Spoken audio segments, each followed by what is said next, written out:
সেদিন বাসায় খুব মজার খুব টেস্টি চটপটি বানানো হয়েছিল। বাইরে যেমন চটপটি পাওয়া যায় ঠিক তেমন স্বাদে কিন্তু ঘরে বানানো যায়। আর এটা বানিয়েছিল আমাদের ভাবি। তো ভাবি এটা কিভাবে বানিয়েছে তো পুরো প্রসেসটা আপনাদের সাথে শেয়ার করছি।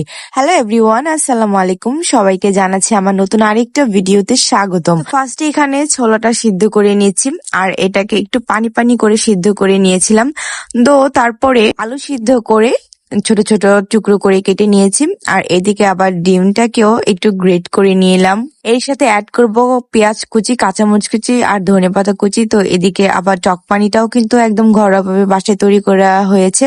তো এখানে একটা স্পেশাল মশলা বানিয়েছে ভাবি চটপটির জন্য। আর এদিকে বাইরে থেকে কিন্তু ফুচকা কিনে আনা হয়েছে। চটপটির মধ্যে কিন্তু ফুচকা ছাড়া কিন্তু মজাই হবে না।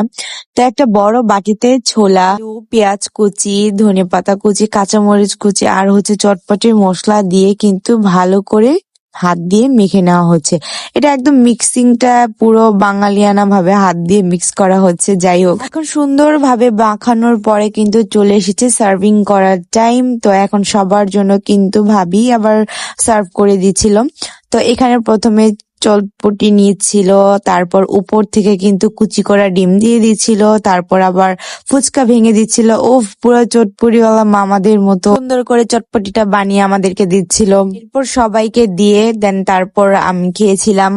অনেক মজা ছিল, ট্রাস্ট মি। আর এটা টক পানিটা কিন্তু চটপটিটার স্বাদ কয়েক গুণ বাড়িয়ে দিয়েছিল।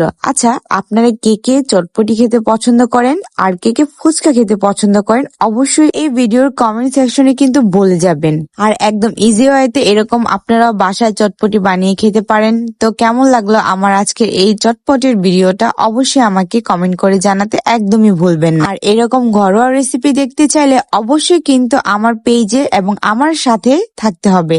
আল্লাহ হাফেজ।